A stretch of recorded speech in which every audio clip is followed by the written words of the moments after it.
learning to love. So what's crucial is to understand that love is a frequency.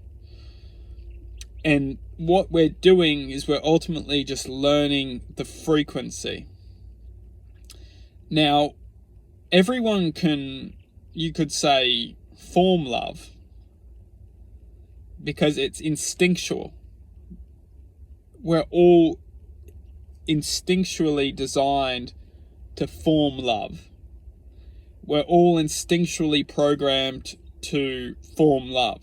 It becomes almost ineffortless.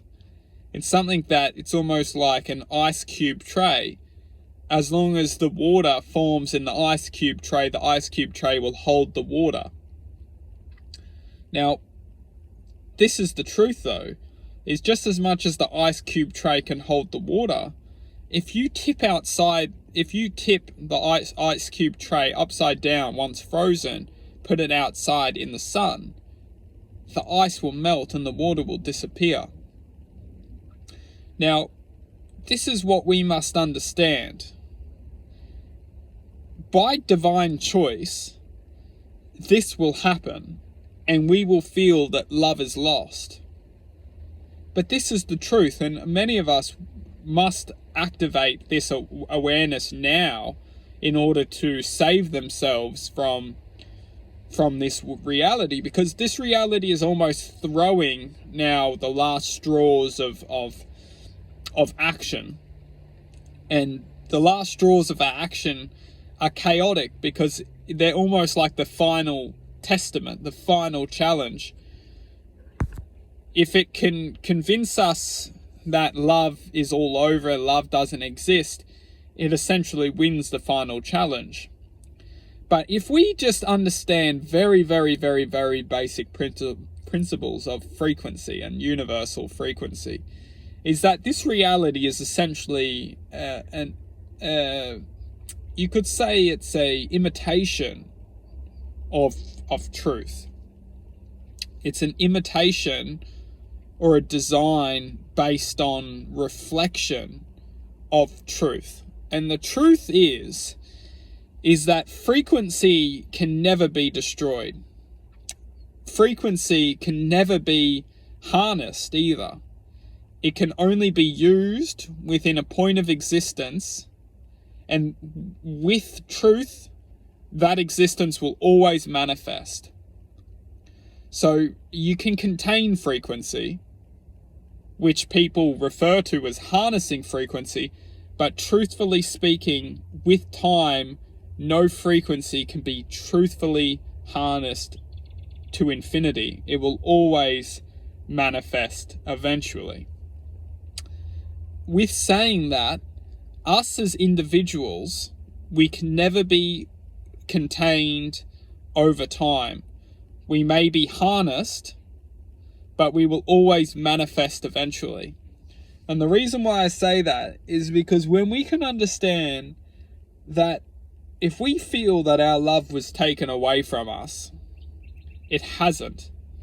Because this reality wants us to believe that our love's been taken away from us. Truthfully speaking, love can be taken away from us in physical form, but in frequency form, it can never be taken away from us. Why? Because we must understand one thing, and one thing only, is that frequency works in divine code. It works in a matter of truth within its divinity. And that if we formulate love and we activate love within ourselves, that activation is now complete. We don't need the physical form of that which took place as physical form anymore, because once activation is complete, we are unified within love. We are activated. And this is truth being, is that we feel that without the physical form of love, without the physical interaction of love, love can't exist. But that's not truth. All we need is the activation. And once activated, as long as we stay loyal to what truthfully activated us in the first place, that activation will be infinite Because one thing we must understand is that love is interacting with us within divine truth, within divine code of justice. As long as we can honor that justice, we understand that the physical form was only the distraction in the first place. Because everything which was aligned within the divine code is truthful, everything within the physical form is only the reflection or the distraction.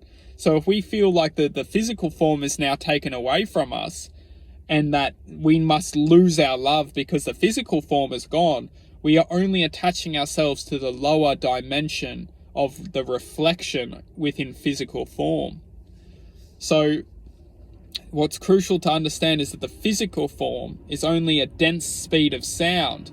And if we believe that the love is lost within the physical dense speed of sound, we only attach ourselves under the physical dense speed of sound. If we manifest and believe that love is infinitely activated within ourselves, we actually do the opposite. We move above the speed of sound, which was once trying to convince us and distract us of all this heartbreak and distortion, and then we move above the distortion and form a level of awareness which unifies us within the divine activation of love.